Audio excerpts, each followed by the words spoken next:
Bonjour, moi c'est Florence. J'accompagne les familles de personnes atteintes de démence pour leur permettre de maintenir une bonne relation avec leurs proches. Et aujourd'hui, j'ai envie de discuter d'une situation qui m'est arrivée personnellement quand j'étais dans les soins et que j'ai pu observer autant en Suisse qu'aux États-Unis. Et cette situation, c'est le fait d'accompagner quelqu'un pour s'asseoir. Ça peut paraître un peu loufoque, mais c'est quelque chose qui m'est arrivé plusieurs fois, surtout quand j'ai commencé dans les soins, où j'amenais la personne, je lui prenais la main, je l'amenais vers la table, je l'amenais vers la chaise, et au moment de s'asseoir, impossible. La personne ne s'asseyait pas.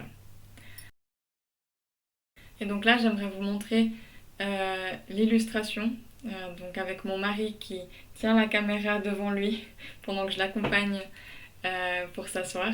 Il n'a pas une démence, il prétend. Euh, Juste pour illustrer la situation. La vidéo est en anglais avec les sous-titres français. Hi Melvin, let's go sit down. Come on. Here you go. Turn around. And now sit. Come on, the chair is behind you. Sit. Thank you. Ok. Après avoir vu cette vidéo, je pense qu'on est tous d'accord de dire que pour mon mari, c'était flippant. Ça donnait l'impression qu'il allait tomber, il savait pas ce qui se passait derrière. C'est vraiment un test de confiance. Et soyons sincères, je suis pas tellement forte que les gens vont me faire confiance pour tomber dans mes bras. Et donc, quelle solution est-ce qu'on peut utiliser pour amener quelqu'un vers une chaise, lui permettre de s'asseoir, sans pour autant l'effrayer parce qu'il ne voit pas la chaise? Et donc là, je vais vous proposer de regarder la prochaine vidéo, à nouveau en anglais sous-titré français, pour illustrer une autre façon d'accompagner quelqu'un pour s'asseoir. C'est pas la seule solution, mais j'espère qu'elle vous conviendra. Hi Melvin! Hi! Yeah!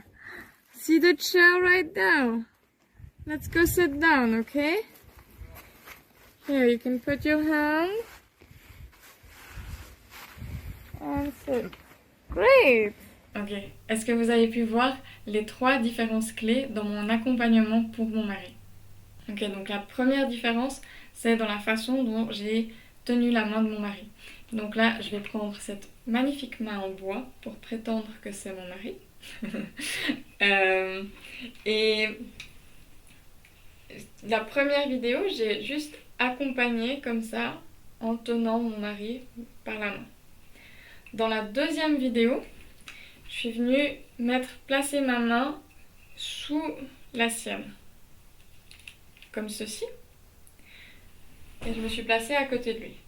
Comme ça, il pouvait sentir ma présence, tout simplement avec ma main qui tenait sa main.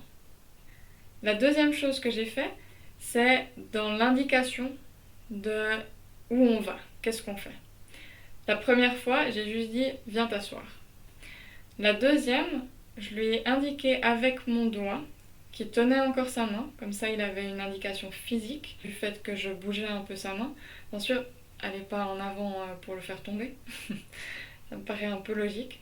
Il avait mon doigt qui pointait, et il a entendu ma voix dire « tu vois la chaise », pour qu'il ait plusieurs indices, plusieurs indications de où on va, qu'est-ce qu'on fait, quel est l'objectif. Finalement, quand on est arrivé à la chaise, et là je vais reculer un peu, quand on est arrivé à la chaise, je lui ai placé la main sur la chaise pour qu'il puisse tout simplement s'asseoir. Donc voilà, ça c'est une des façons que j'utilise souvent pour accompagner les personnes qui ont une démence pour s'asseoir. C'est pas la seule façon, parfois on peut aussi tout simplement se placer derrière la chaise pour dire c'est ici que j'aimerais que tu viennes. Surtout pour les personnes qui préfèrent marcher seules, qui n'ont pas vraiment de risque de chute et tout ça. C'est aussi appréciable de juste pouvoir marcher seul. Soyons sincères. Une autre chose que j'aimerais préciser, c'est parfois ça prend plusieurs essais avant de réussir que la personne voie la chaise. Dans ce cas-là, vous faites juste un petit tour autour de la chaise, vous remontrez la chaise et vous essayez de nouveau de placer la main sur la coudoir. Honnêtement, ça m'est arrivé quelques fois de devoir le faire 2 fois. Et la deuxième fois, ça fonctionne. Donc voilà, on arrive à la fin de cette vidéo. J'espère que vous y avez trouvé des informations utiles. Si c'est le cas, merci de me mettre juste un petit j'aime, mettre en commentaire si vous vous sentez à l'aise de faire un commentaire. Ou de partager la vidéo. Ça m'aidera beaucoup parce que je vous avoue que moi, faire des vidéos sur YouTube, c'est nouveau. Et je ne me sens pas du tout à l'aise. Et donc ça m'aidera à garder la motivation. Aussi, si vous avez des situations dont vous aimeriez que je parle, faites-moi signe.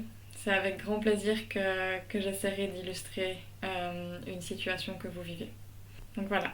Merci beaucoup, prenez soin de vous et à bientôt.